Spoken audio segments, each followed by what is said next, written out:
Olive here. Today I am in Classic Lines bookstore in the Squirrel Hill neighborhood of Pittsburgh, Pennsylvania, and I'm joined by a very special guest, Michelle Dresbold, who is the author of Sex, Lies, and Handwriting and happens to be a handwriting analysis expert. That's right. So I thought we'd start off just by talking about how you got involved in that field and how you got your skill set. Okay. Well, I am an artist. I'm a painter. And I was just planning on painting, and I still do paint a lot. I also took psychology and criminology. Okay. And I took handwriting analysis just because I thought it sounded interesting and fun. And maybe because I'm an artist, maybe because I knew psychology, it was something that when I did it, I just sort of fit right in. I understood things, and eventually other students in the course would go, Michelle, can you help me? And eventually the teacher would go, Michelle, can you look at this for me? And I had a call once from the head of the homicide division of the Pittsburgh Police Department. And the guy goes, hello, Dresbold, this is homicide. And I'm like, oh my God. And he said, we need a handwriting expert. We hear you're good. And can you come down? And I said, well, I'm really an artist, but I will try to help you. And they gave me cases, and case after case, I would just nail it. And so they liked me, and things, went from there till... and I could go into more detail later if you're interested, where I helped solve a murder case. The district attorney's office then sent me to the Secret Service, and the Secret Service had a case which I helped and got it exactly right, and they kind of liked me after that, and they asked me, the only civilian, to come back and train with them. I trained with only, I think, 19 people throughout the United States, and so that's how I got some of my background, and I never planned on doing what I'm doing, but I sort of fill in, and it's a wonderful niche for me. That's wonderful. It seems like having that art background gave you an eye for how to spot things in people's handwriting. Right. When I was with training with the Secret Service, I was with a lot of Army intelligence and police intelligence, and they could look at things and say, oh, here's a mark, but because I'm an artist, I could put the whole picture together, and I think that's why I have such an advantage. Okay. Are you doing any work in handwriting analysis right now, or are you mainly focusing on your art? No, I'm always doing everything. I still do everything with the handwriting. I'm right now investigating a new suspect who may be the Zodiac killer. I work with attorneys all over the city when they have cases. Is this will, did Aunt Sally sign it, or did John Doe? I would do things like in the news right now. I think there's a graffiti on a political office. That would be something I would be able to look at, tell them what type of suspect we're looking for. If they have a suspect, tell them if that suspect actually wrote that. And I also work for companies when they're hiring people, who's the best hire, and work for people who are dating. Are you dating a crazy guy? The answer is yes. No. It's the new Google. It's the new Google. Just call me. I got it all. That is very interesting. It's interesting how it kind of runs the gamut with all different fields. It runs the gamut. It's it can mesh and mesh with just about anything. One of the most important and interesting things in your book, I thought, was your discussion of how handwriting actually shouldn't be called handwriting. It should really be called brain writing, because it's an extension of ourselves when we're writing something down. It's true. In fact, if you're right-handed and you break your hand, break your arm or something, if you pick up the pen with your left hand, it's still the same traits will come out from your left hand. And I always tell people, if you write with your foot, I can still tell you who wrote that and what you're all about, because you do not write from your hand. You write from your brain. You may have better motor control skills in the dominant hand, but the traits and the handwriting comes from your brain. So all I'm reading are your brain prints that you put on the page. So I'm guessing, just by looking at somebody's signature, you're able to tell quite a few things about them almost immediately. Yes, I mean, I like to see both their handwriting and their signature, because they don't always go together. So the more I see, the more I can tell. Often somebody doesn't give you a lot of handwriting, so you need to be able to know a lot from seeing just a little. But obviously, the more you see, the more I can interpret. Has it ever proven awkward to know so much about someone No. just from their writing?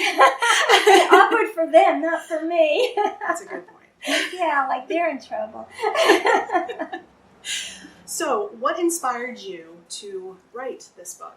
I write my sex, lies, and handwriting. Well, I have been working in the field for a long time. I found it so exciting and so interesting. And I had so many fun stories that I just thought, okay, let's tell the world. It really was just because I enjoy what I do so much. And I tried to do it in a humorous way and have it fun. I didn't want, oh, here's a textbook. I wanted people to really see how much they can learn from a person from different avenues, including handwriting. And sometimes I also talk about body language and statement analysis. But I find the most accurate way to really know a person is through their handwriting. Is someone's handwriting, can you only tell if someone's writing in English, or can you interpret other languages as well? I do Chinese, Arabic. It's the same basic theories that you know when you look at English as somebody writes heavy. It doesn't matter if they're writing heavy in Chinese or English. It doesn't matter. The one thing that matters is you need to know what direction that person writes in. For example, Hebrew and Arabic, they write in the opposite direction than English. Or maybe Chinese, sometimes they write up and down. So it's good to know some things about that language, but often I have to look at like a bomb threat note, and it could be in a different language, and I have to, and so the same theories I look for in English, I look for in just about any other language. That is amazing. Yes. Is there anything that was left out of the book that you would have liked to lots of left out, so we can write book number 2. Well, I think if I were going to write more, I would like to talk about some things about how you combine looking at handwriting, looking at body language, and also the words somebody says, where you can tell somebody's lying through their words. I mean, those are 2 other things I enjoy a lot. I left what I might have also left out of this book, which is another book that I'm thinking of writing, is how you can use your handwriting to help your life, how you can change your handwriting to change aspects about your personality, aspects about your life, to actually make your life better. So I think that's the next book I'm going to write. That sounds very interesting. It sounds a lot like a book I've read recently called The Power of Habits. The Power of Habits. Yeah. It's very similar. Yeah. I'm going to read that book, The Power of Habits, because how you write and your habits, it's from your mind. So if you can change aspects of your habits, of your handwriting, you can actually change habits of yourself. That is very interesting. I would personally love to read that book. Oh, good. Well, it's coming. That's wonderful. Well, I thought that something fun that we could do, since I do run a channel that talks about books. Okay. I have a list here, and I will put the signatures on the screen so everybody watching can see. But we have 5 different signatures. Okay. Jane Austen, Oscar Wilde, David Foster Wallace, Ernest Hemingway, and Sylvia Plath. Oh, okay. Let's start with Jane Austen. Okay. Her handwriting, if you notice how she kind of curves her T, there's sort of a melody in her. It's a curve. It's flying. It's soft. Very feminine. Also, when you have a pointed top like the top of her A, you have somebody who digs into the deepest of thoughts. You think of the A, the top of the A is what's going on in the top of the head. So this is somebody who reaches into the intellect to really get the ideas in a very, very feminine handwriting. Oscar Wilde, that's an interesting one. It's kind of funny. The very last letter goes... Oh, that's a very weird last letter. I tell you 2 things he does. He does a combination of printing and cursive. You find that in very good speakers, very intellectual people in art, theater, music, dance, and writing. They often have this kind of we call it print script. He does that. His handwriting also sort of goes way down, so it does mean he sort of thinks about things that are under the surface, under the ground, under like what you see that's not quite on the surface of life. Yeah, he's a funny one. I like him. Okay, David Foster Wallace. His handwriting, he actually writes his name in all capitals. When somebody writes in all capitals, it's somebody who really doesn't want you to know much about him or her.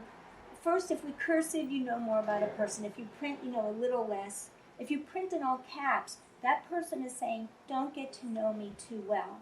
And why do you get anonymous letters in all caps? Because the person instinctually doesn't want you to know who they are.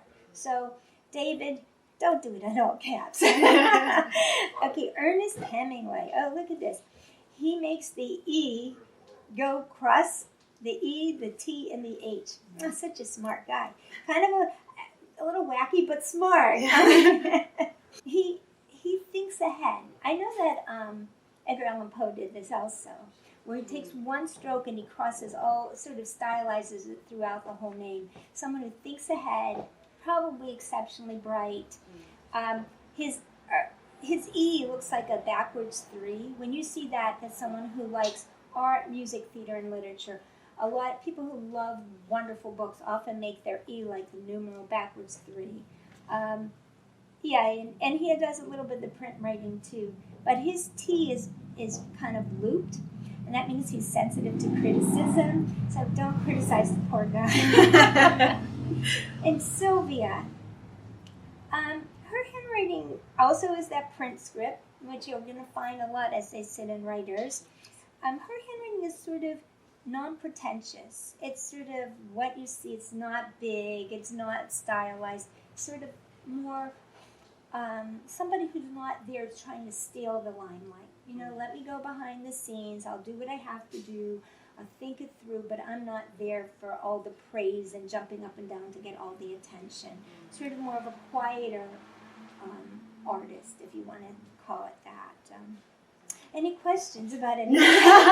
No, I think it's pretty in line with what we know about these authors, which is amazing that it's able to, we can tell that just from looking at the signature.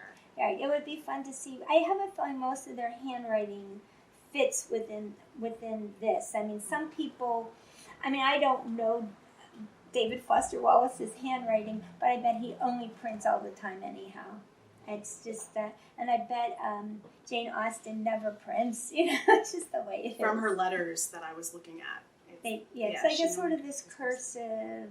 Notice she has breaks in it too, between the S and the T. Again, that's your artistic, creative people.